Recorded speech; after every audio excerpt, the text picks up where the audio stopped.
Bueno, habíamos quedado acá en un ejemplo que no sé quién la vez pasada había comentado que en el municipio de Capital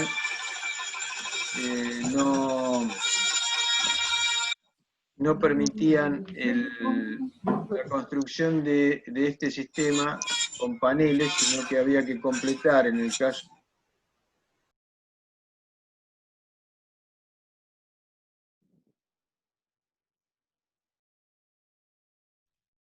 Está silenciado, Héctor, no te podemos escuchar. Perdón, que había que completar esos 15 centímetros con mampostería. Nosotros creemos que eso no es lo correcto porque en ese caso lo que habría que hacer es un panel, armarlo antes de montarlo, colocar la placa rigidizadora de OSB del lado exterior, una doble capa con la aislación de Tyvek en el medio, de manera tal que si el vecino llega a intervenir sus 15 centímetros de pared para hacer alguna viga o alguna columna o algún tipo de construcción, no habría ningún problema porque llegaría hasta a tocar el OSB de nuestro panel, sin perjudicar la aislación hidrófuga, lo cual es más seguro que si tuviésemos una pared hecha de 15, porque nos rompería la aislación hidrófuga. Es decir, yo creo que sería perfectamente solucionable con este sistema sin necesidad de hacer una pared de 15 para después adosar ahí el entrepiso, ¿no? Pero bueno, es un tema que seguramente que en la municipalidad no conocerán profundamente el sistema constructivo, entonces no admiten otra manera. Bueno, esto, digamos, es un comentario en función de esa observación de la charla pasada. Este es un caso en el que se muestra un voladizo, podría ser un balcón. En este caso, no sé si se entiende bien el dibujo. En este caso hay un perfil de menor sección adosado al perfil del entrepiso. De acá para allá es el voladizo. ¿Cuál es la ventaja de esto? Es que de esta manera se puede lograr un desnivel entre el nivel de piso terminado del balcón o del voladizo, que está en el exterior, respecto al nivel de piso interior. Y aquí, en este caso, se puede resolver un entrepiso húmedo porque seguramente va a ir colocado en un balcón una cerámica, un revestimiento. Y entonces, colocando un perfil de menor sección, podemos lograr que exista ese desnivel. La única precaución que hay que tener, que todo voladizo resuelto con estos perfiles, tiene que estar empotrado 2 veces la distancia que vuela. O sea, este empotramiento es 2 veces el voladizo, 2 veces la medida del voladizo. Hay resoluciones, digamos, como para poder adosar un perfil al otro. Esto se hace con un ángulo que sirve también de refuerzo. En fin, hay determinados refuerzos que hay que tener en cuenta en estos casos, pero se puede lograr un voladizo de qué medida y según el cálculo. Es decir, las medidas de los voladizos responden al cálculo de la perfilería y a cómo se resuelva constructivamente. Bueno, en este caso vemos cómo se arma una viga dintel. El cierre de esta viga dintel, que se hace con un PGU en los extremos, sirve para vincularla a las montantes o a los king que tenemos a cada lado de la carpintería. Este sería el caso de una viga tubo dintel, ¿no? Acá se ven los tornillos, que ya también lo habíamos visto la vez pasada, los distintos tipos de tornillos que se usan para este sistema, que son, todos son autoperforantes, algunos son hexagonales, cuando no va emplacado, se colocan este tipo de tornillos en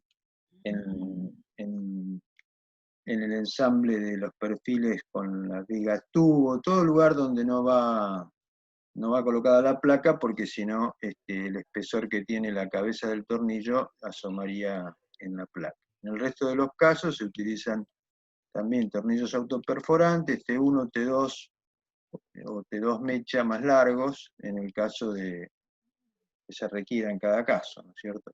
Esto también lo vimos un poco la vez pasada. Yendo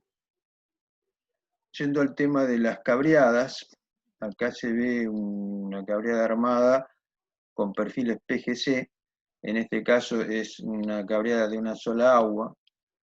Las cabreadas tienen distintas formas, estas son las cabreadas estándar para 2 aguas.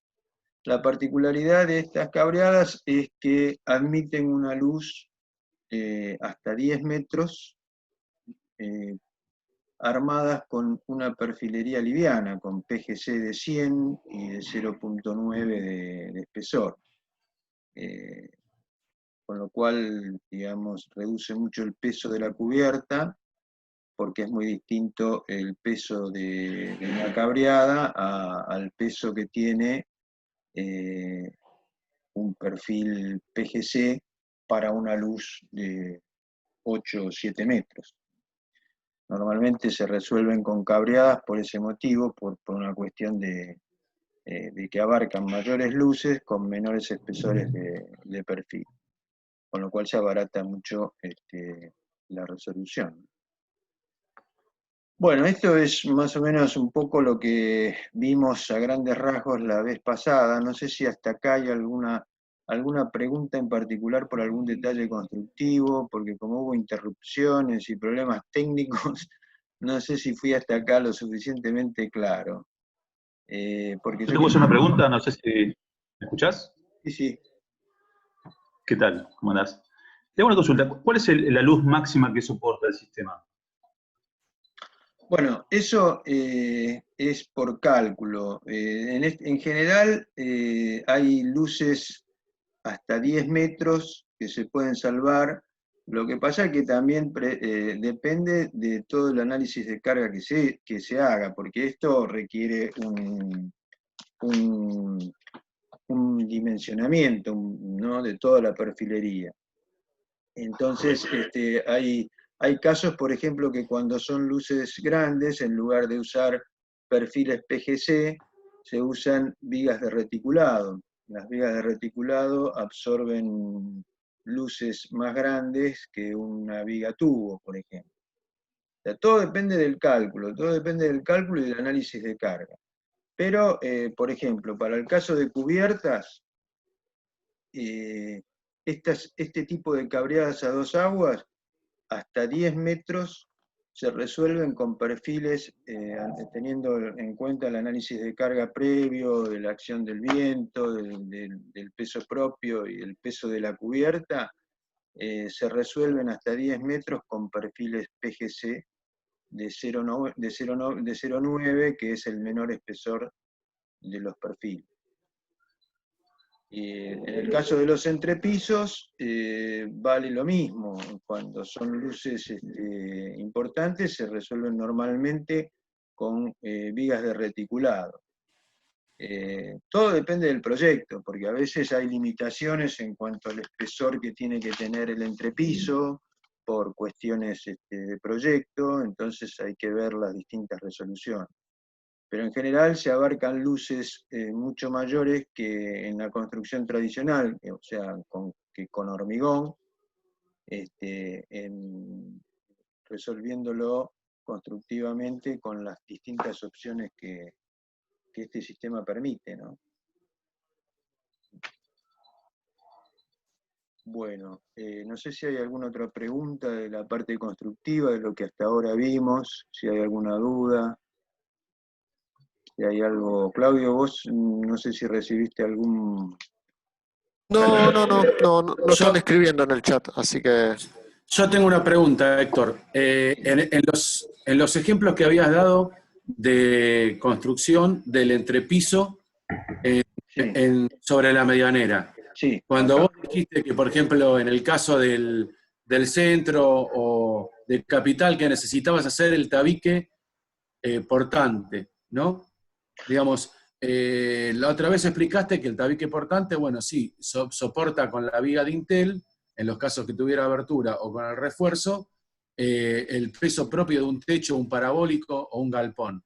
Pero en el caso del entrepiso, con su sobrecarga y su peso propio, digamos, ¿tiene un dimensionamiento especial ese tabique portante o es con la misma separación estándar y la viga dintel hecha con las dos perfiles C?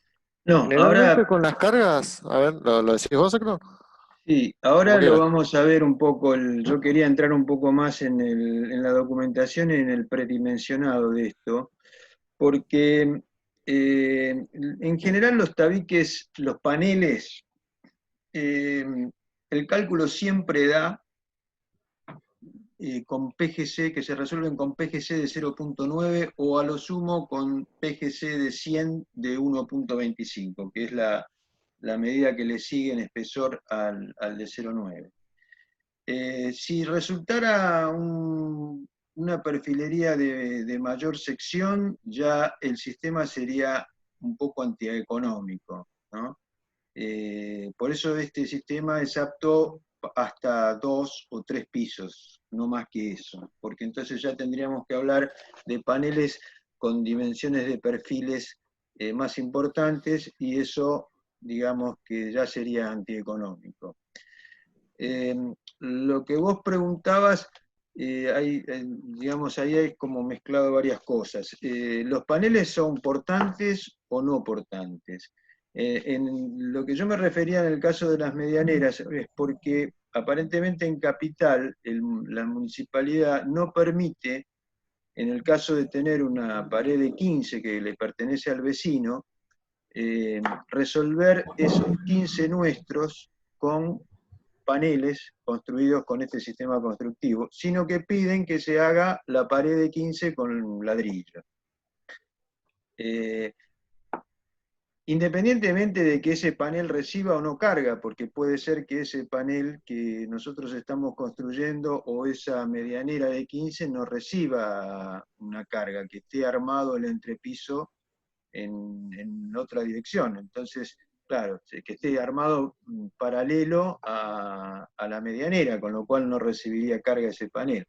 Cualquiera de los dos casos lo admite, porque si es un panel portante se va a resolver con una viga tubo o con una viga dintel, ¿no?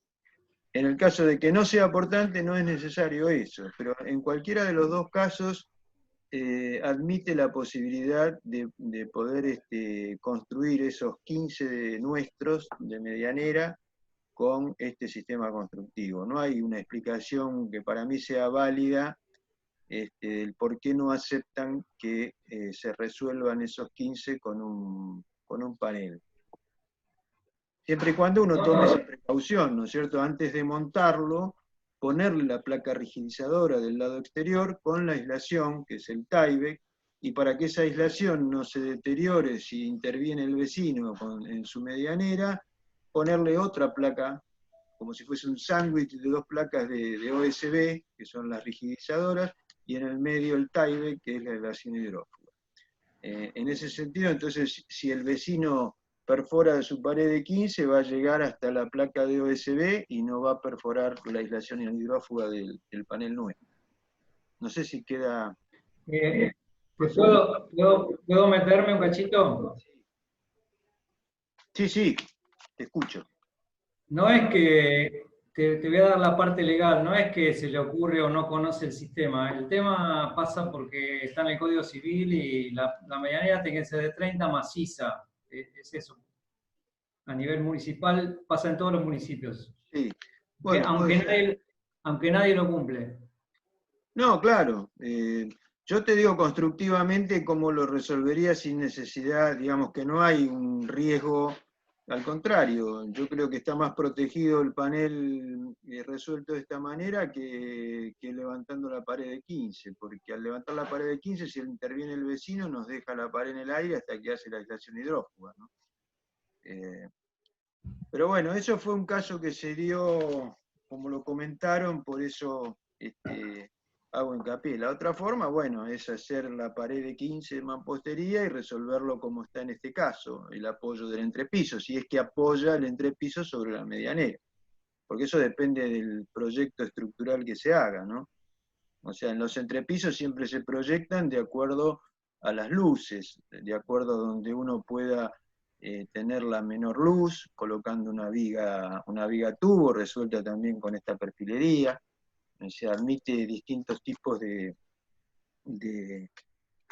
resoluciones estructurales, que ahora, si llegamos, lo vamos a ver.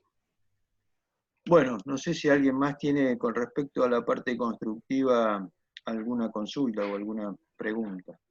Yo tenía una... Buenas tardes. Hola, ¿qué tal? ¿Puedo preguntar? Sí, sí.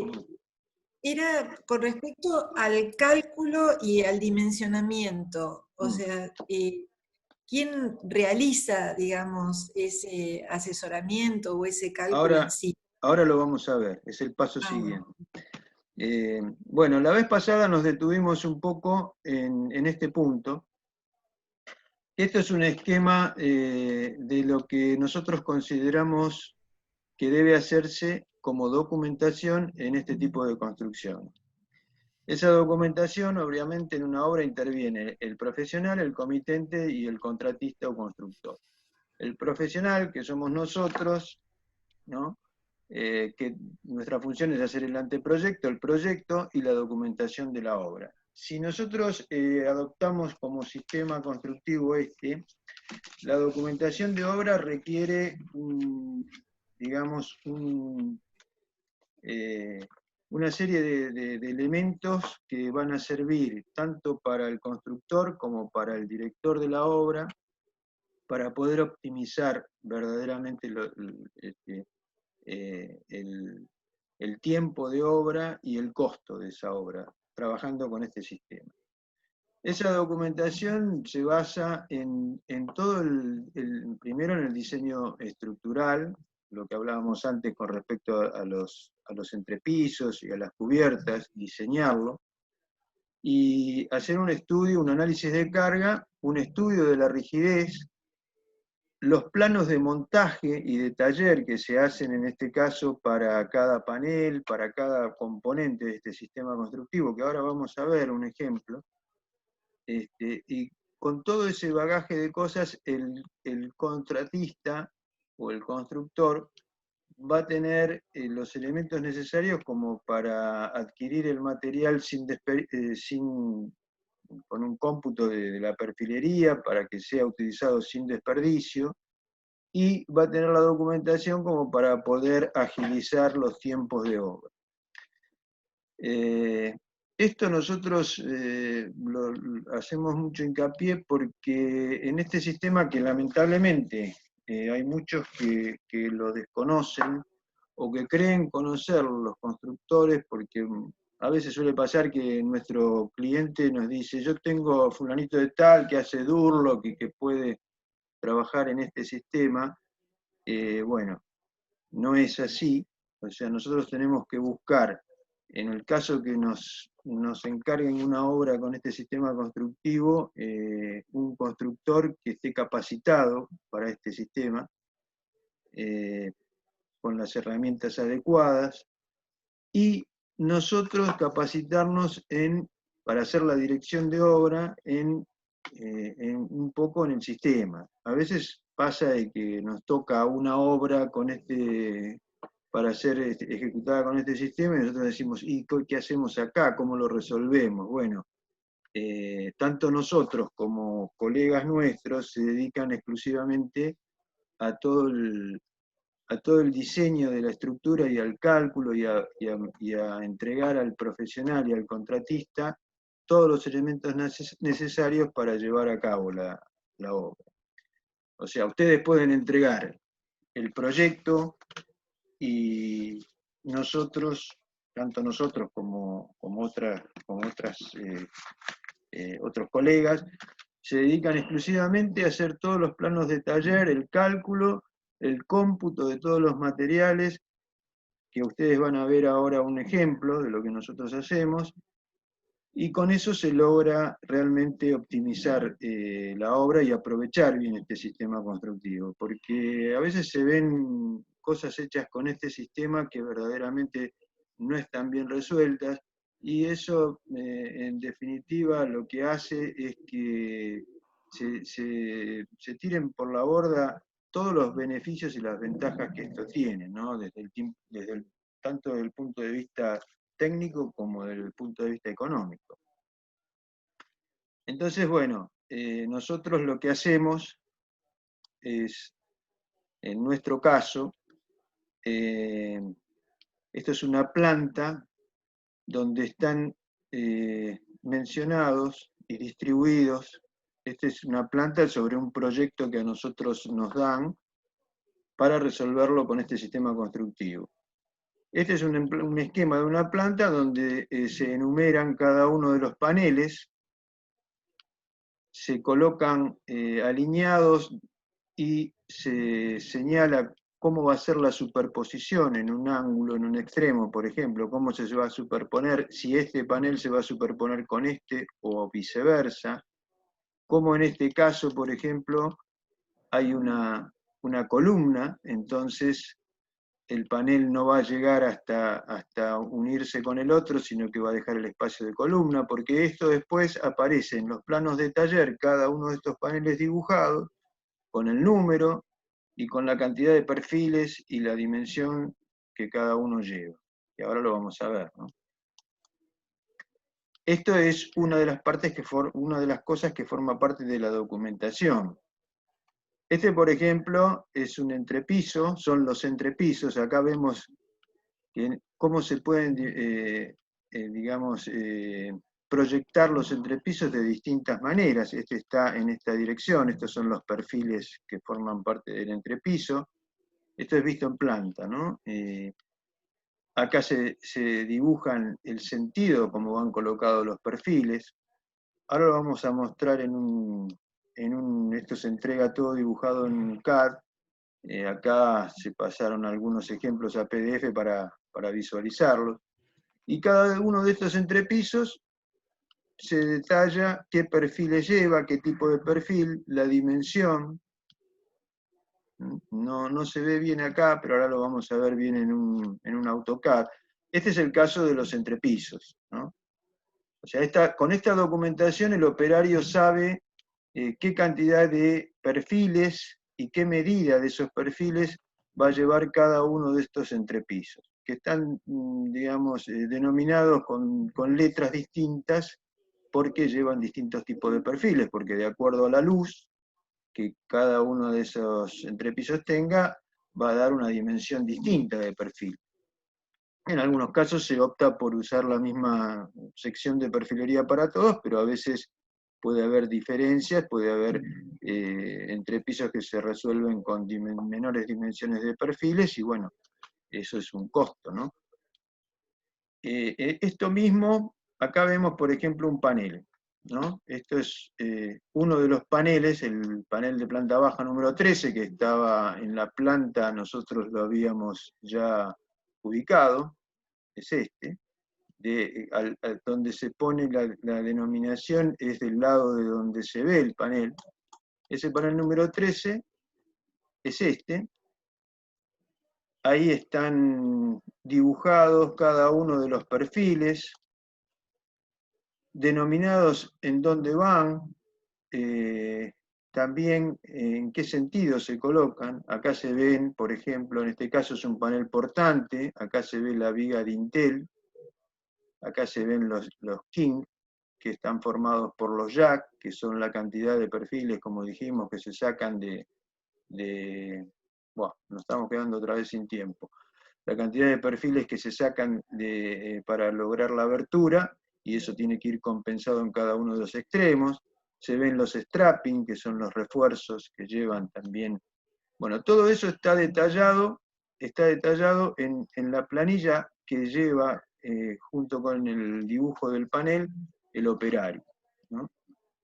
Estas medidas de los perfiles, él ya las tiene separadas porque previamente se le entregó una planilla de corte donde te dice que se van a cortar del perfil de 6 metros de 100 por 0,9, se van a cortar tanta cantidad a tal medida. Todo eso forma parte de la documentación que el contratista y el operario tienen, ¿no? Para el caso de los paneles, lo mismo para el caso de las vigas de las cabreadas. Acá se detalla en cada uno de los perfiles que lleva la cabreada, las medidas. Lo mismo para las vigas de reticulado. Y todo esto surge, todas estas medidas surge de haber computado cada uno de los distintos perfiles, la medida que tienen, la cantidad. Todo eso se lleva a una planilla que nos resuelve a nosotros con un programa la cantidad de barras que se van a cortar y qué medida van a salir. Por ejemplo, en este caso son 300 barras totales de PGC, de 100 por 0,90. 10 barras de 6 metros se van a cortar a 5,418, a 0,356 y a 0,201. O sea, la suma de estos tres son los 6 metros que tiene el perfil.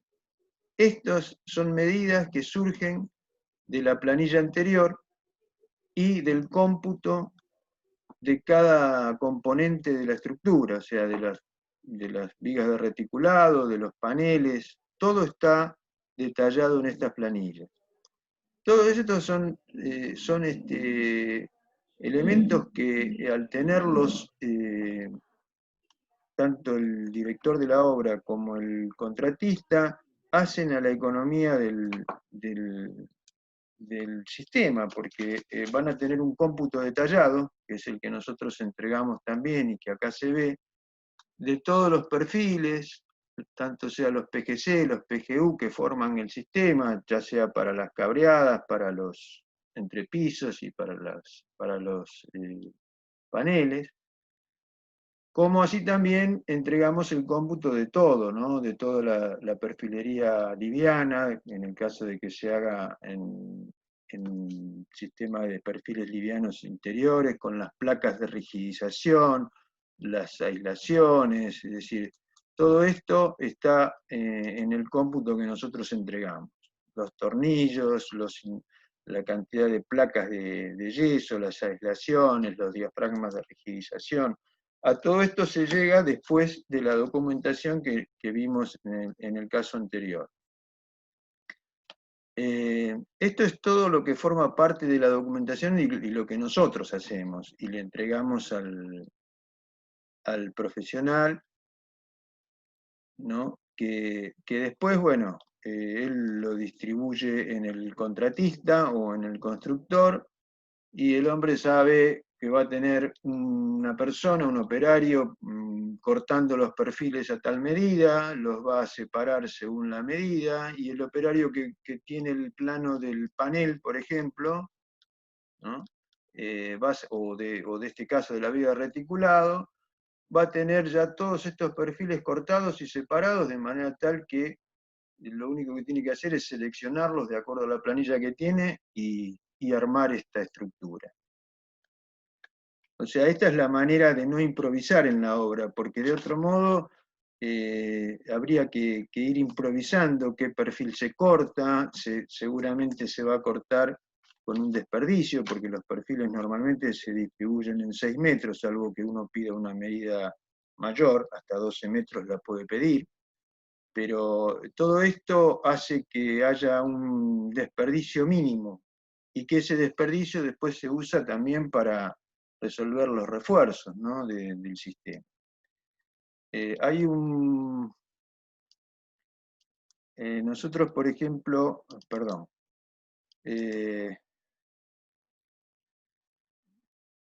Claudio, Sí, claro. ¿me podés Sí. habilitar a compartir la pantalla porque me deshabilitaron? Ah, bueno. Ahí está. Ahí podés. Bueno, por ejemplo, nosotros lo entregamos de esta manera todo esto que vimos recién, ¿no? Esto es un CAD, donde acá está el entrepiso que veíamos, o sea, esta es toda la resolución de la planta, del entrepiso, con cada uno de los perfiles que lo componen, con su medida, la cantidad y para qué se usan. Del mismo modo con los paneles, o sea, acá están dibujados todos los paneles de la estructura. Estas cruces de San Andrés que ven acá colocadas, también están computados los flejes. Esto se coloca, como dijimos anteriormente, solamente a los fines de mantener el panel en escuadra hasta que sea montado, ¿no? Bueno, acá vemos la planta donde mencionábamos antes, donde estaban dimensionados cada uno de los paneles. Este es el CAD que se le entrega al profesional para que él después lo distribuya en la obra a la persona que la va a ejecutar. Estas son las cabreadas. Acá vemos la planta alta con los paneles también, cada uno de los paneles dibujados. El sentido en que van colocados los perfiles. O sea, todo esto obviamente que requiere una capacitación, ¿no? Nosotros venimos trabajando con esto desde hace mucho tiempo, o sea, no es necesario que ustedes en cada obra que toman hagan este trabajo. Para eso estamos un poco nosotros y otras empresas que se dedican a esto mismo, que le dan al profesional todo el asesoramiento que necesita, ¿no? Ustedes pueden llegar a entregar el proyecto, sí, resuelto, porque acá hace falta tener bastantes definiciones del proyecto para después adecuarlo a este tipo de estructura.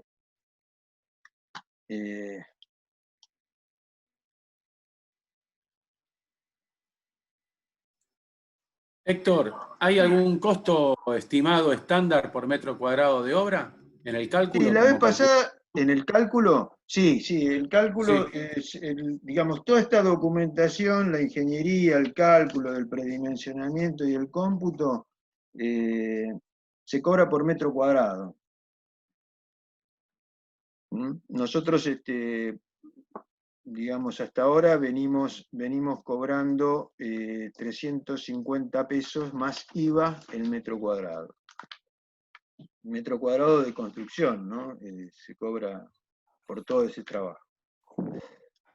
Si tenemos un poquito de tiempo, yo quisiera así dar un pantallazo de cómo es el predimensionamiento de esto, que me parece que Silvia Héctor, estaba... disculpa, queda un minuto. Bueno. No sé si están de acuerdo a volver a ingresar, no sé qué quieren hacer, lo dejamos para otra charla. Si ustedes están de acuerdo, volvemos a ingresar y estaremos unos minutos más explicando, ya queda poco. Esto es un No sé pantallazo muy general porque el tema del predimensionamiento da para una charla más extensa y más profunda, pero básicamente el planteo de esto, el predimensionado, se basa en el planteo de la estructura, como vimos antes, en el análisis de carga que se hace como en el método tradicional, y a través de eso se usan determinadas tablas de predimensionado, que son las que da el CIRSOC, la tabla 301, 302 y 303, donde están las características de los perfiles.